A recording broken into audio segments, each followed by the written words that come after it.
Welcome to our Curious Amalgam, the weekly podcast brought to you by the Antitrust Law section of the American Bar Association. Our Curious Amalgam explores the fascinating and increasingly overlapping world of competition, consumer protection, data protection, and privacy law. Each week, we bring you leading global experts on the most compelling issues of the day. Enjoy the show.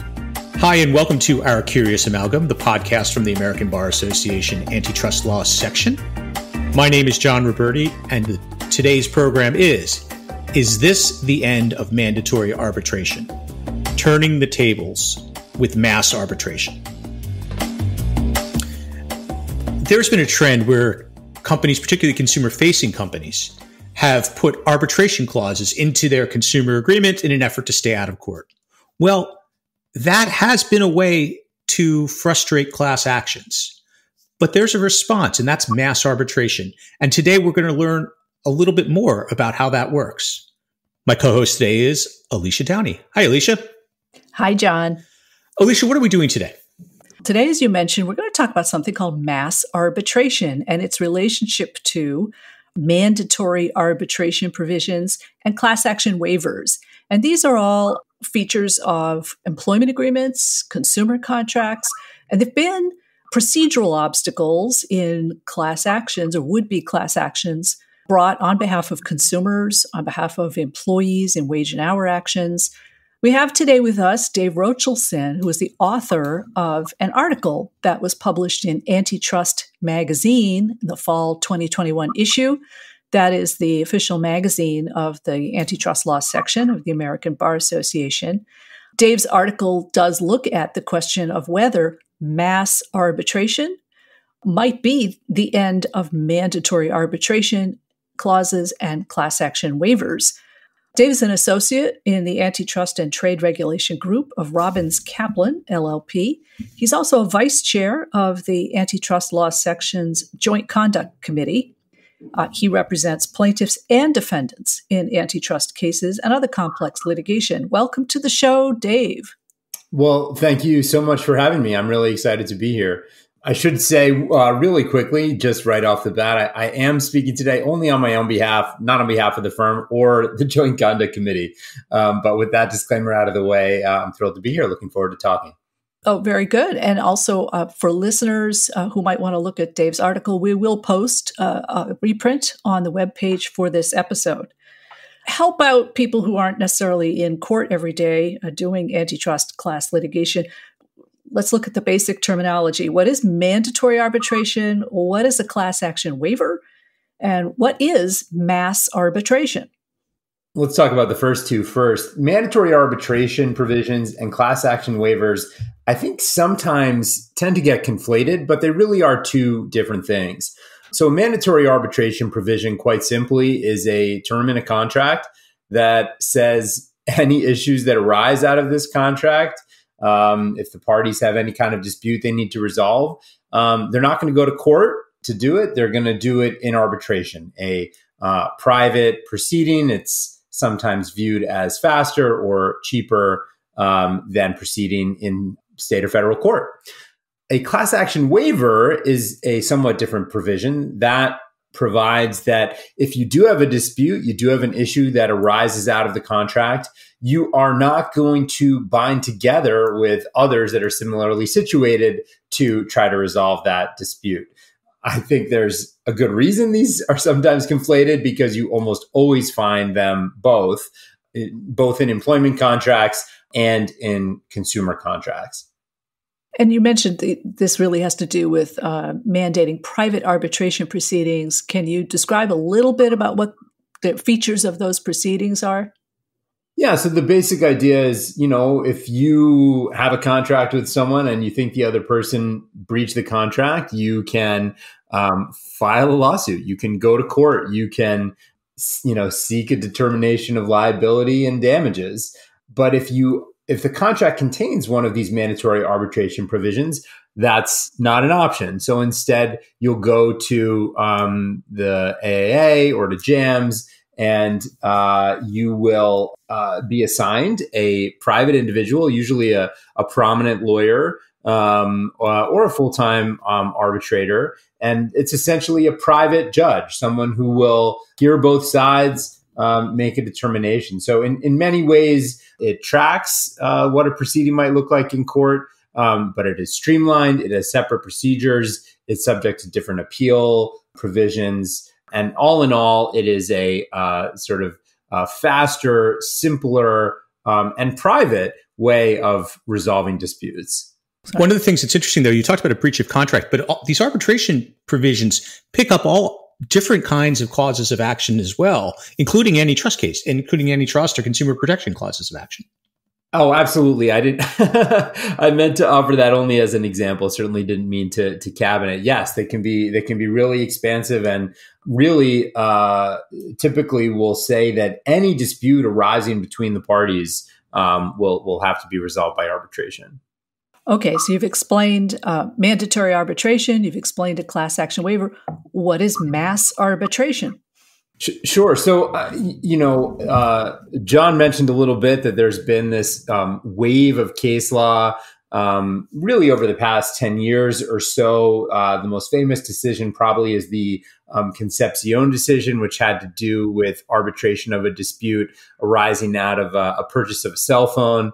But it's been applied to all different areas of law. The Italian Colors decision is where the Supreme Court said, yes, this applies in the antitrust context as well. And in the wake of those decisions, certainly mandatory arbitration provisions and class action waivers were already extremely common, and now they are everywhere. The Supreme Court has blessed them, and it's, I think, proved a challenge and an obstacle for a lot of attorneys on the plaintiff side who bring class actions, because you end up with a lot of conduct, a lot of defendants who are able to evade any kind of paying damages for their conduct, because if you can't aggregate the claims, it's sometimes not efficient to bring them, right?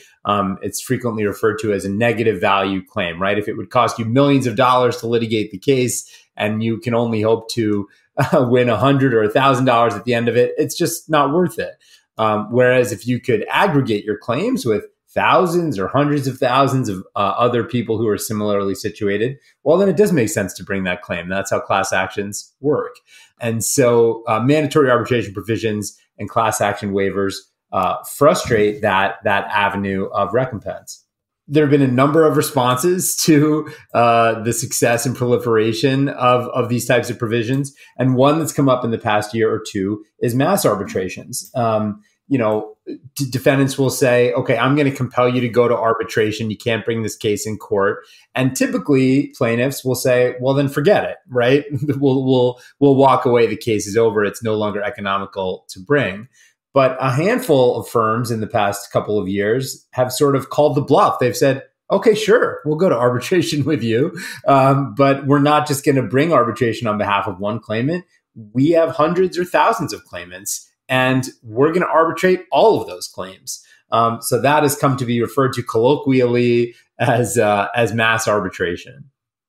One of the features of mass arbitration, though, is initiation of arbitration is not free. Is that right? Yeah, that's right. And I should say, initiating a case in federal court isn't free either, right? You pay filing fees. It's a few $100s, to say nothing of the other fees and expenses that it costs to litigate a case. But sure, if you're a consumer and you've got a case to bring in arbitration, you usually pay a couple of $100s. The defendant then is on the hook for several $1,000s usually. How does that work? So it depends. The different arbitration agencies have different rules. I better look at the fee schedule so I don't get my numbers wrong. But for example, the American Arbitration Association requires a consumer to pay $200, and then the respondent, which is the business usually, pays $300 in filing fees, a $1,400 case management fee, a $500 hearing fee, and then up to $2,500 for each day of the arbitrator's time.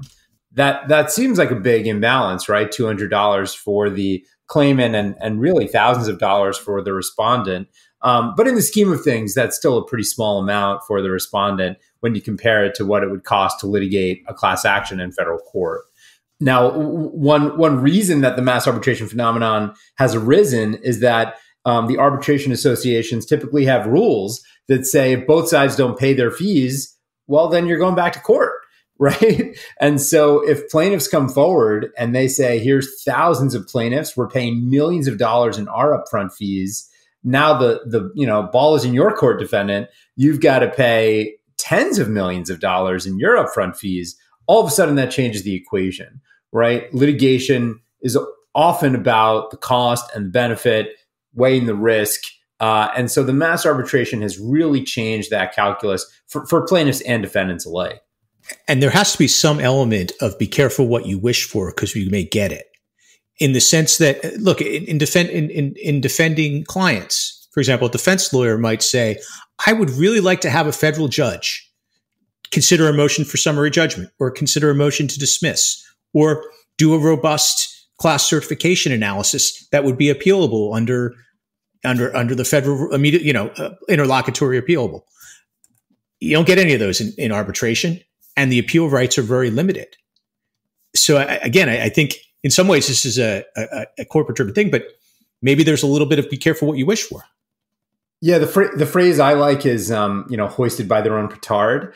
I think there are certainly some defendants who have been caught by surprise by the mass arbitration phenomenon, and you see it in the papers and the arguments they're making. There's a lot of frustration that plaintiffs are basically circumventing the class action waivers, that this is sort of unfair gamesmanship. When I think the reality is, and you see this in the judicial decisions addressing these arguments, I think a lot of courts consider the mandatory arbitration provisions to have been a form of gamesmanship in the first place. So it's sort of like a taste of your own medicine. Frequently, depending on the judge, I think some judges maybe don't mind mandatory arbitration provisions if they want to keep their docket light. They don't mind if the case gets sent to somebody else. I think other judges see it as a sort of encroachment on their territory.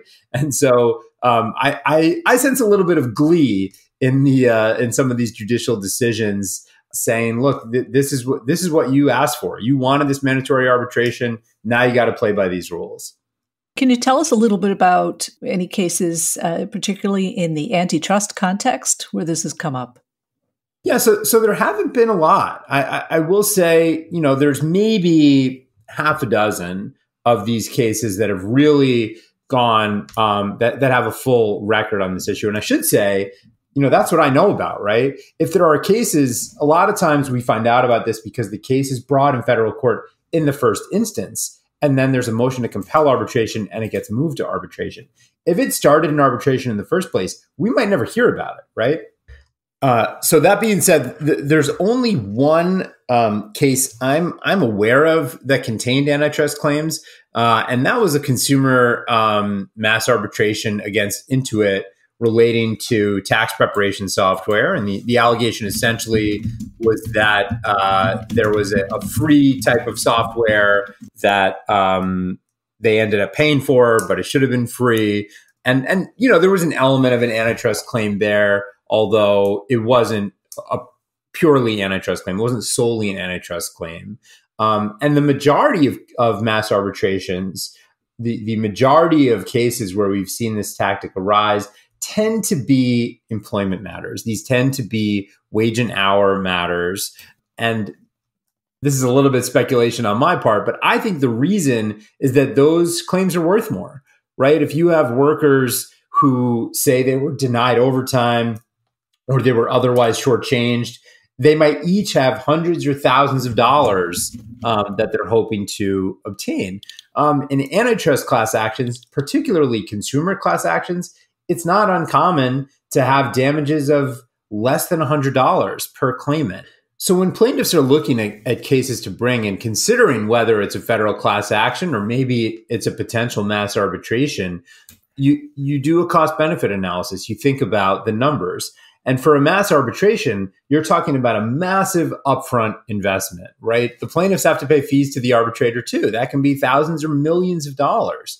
In a class action, it's certainly not cheap to bring a case, but your millions of dollars in fees and expenses is spread out over 5 or 10 years. And so if you're bringing millions of dollars up front, I think it probably makes more sense if you're hoping to obtain thousands of dollars per claimant. I can't see the numbers adding up for a consumer antitrust class action. What do you think is sort of the most likely outcome, though, if you're a defendant faced with the response in the form of a mass arbitration? Do you think it's more likely that will prompt an earlier settlement or an agreement to arbitrate, figuring, well, at least, you'll have rights of appeal, you'll have other procedural benefits that you're not going to get if you are going to defend 10,000 individual arbitrations? I think your article talks about the fact some defendants have wheeled around and turned on the arbitration service providers. Can you tell us, what do you think about that?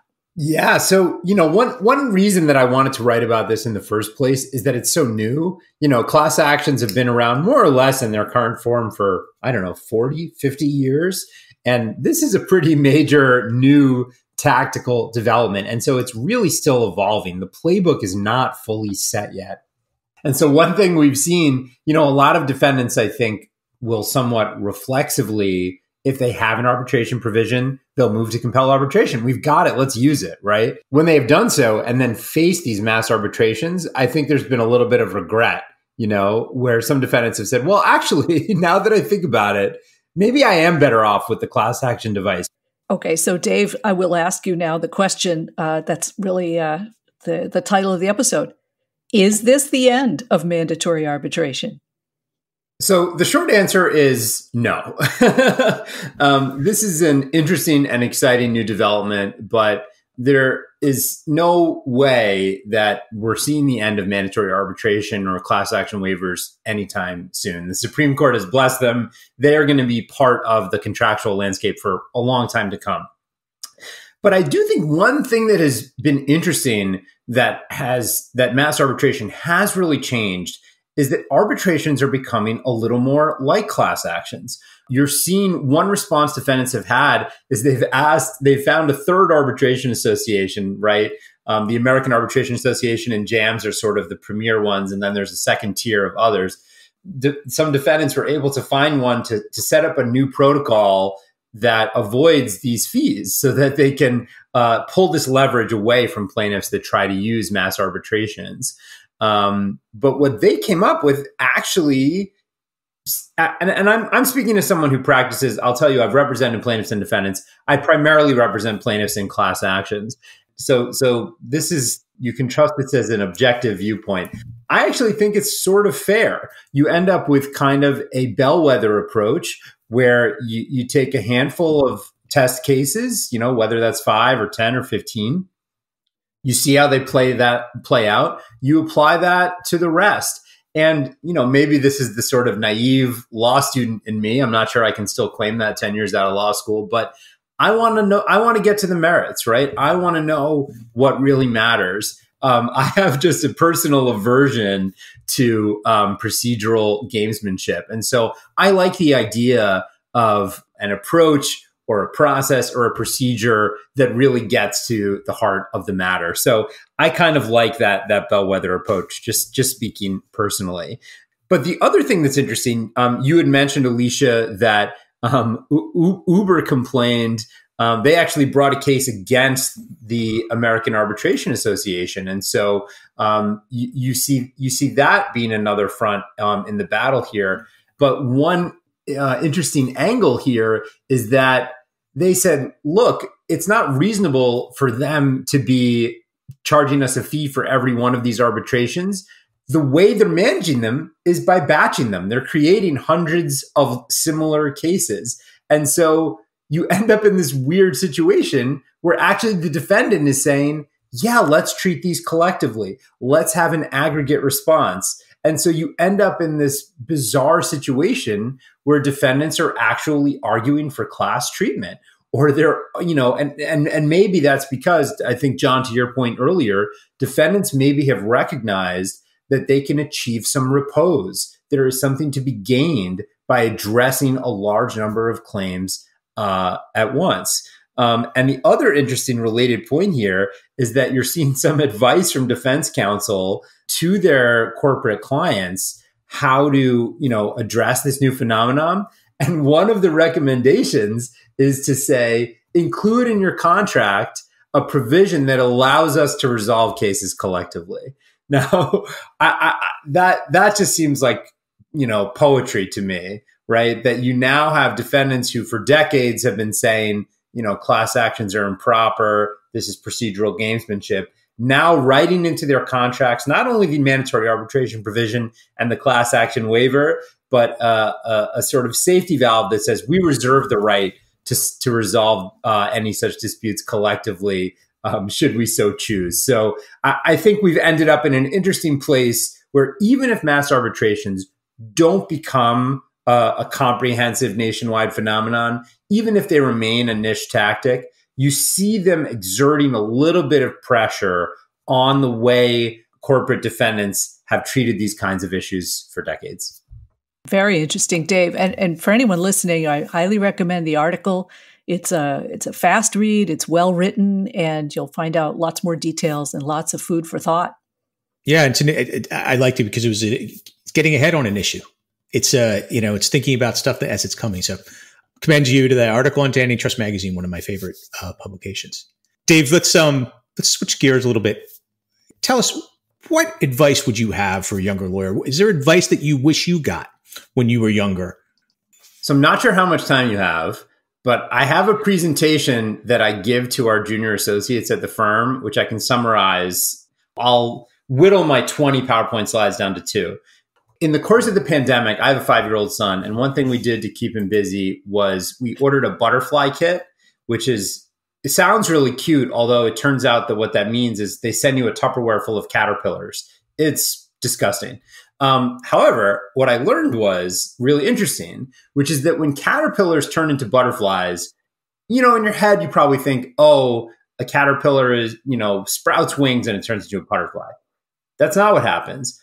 A caterpillar goes into the chrysalis, and when it's inside the chrysalis, it dissolves into basically a soup. It's unrecognizable. It's neither caterpillar nor butterfly. If you were to cut open a chrysalis in the middle of metamorphosis, you'd see neither caterpillar nor butterfly.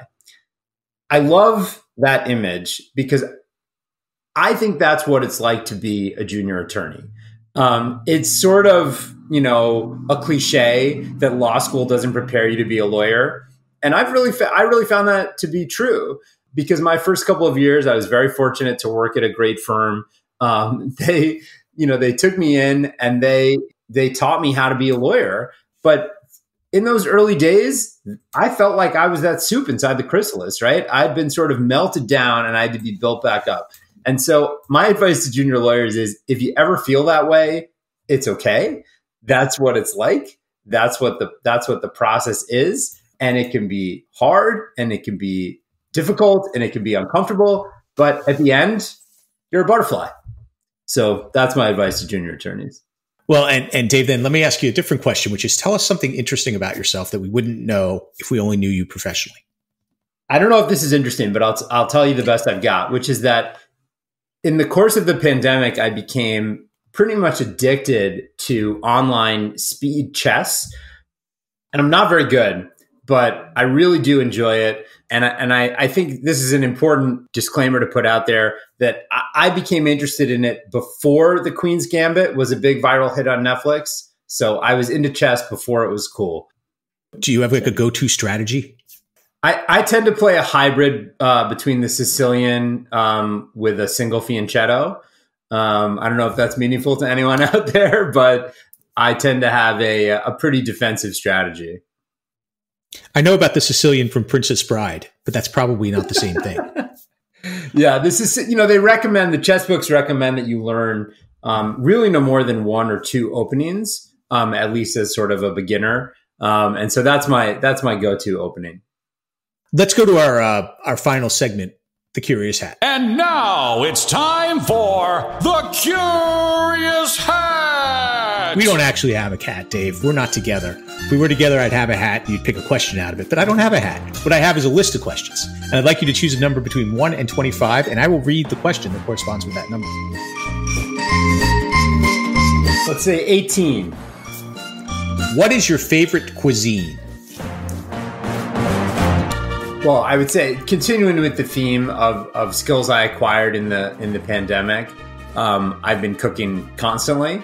And so I'm not sure this qualifies as cuisine, but in my view, there is nothing better to eat on earth than sliced mushrooms sauteed in butter and garlic.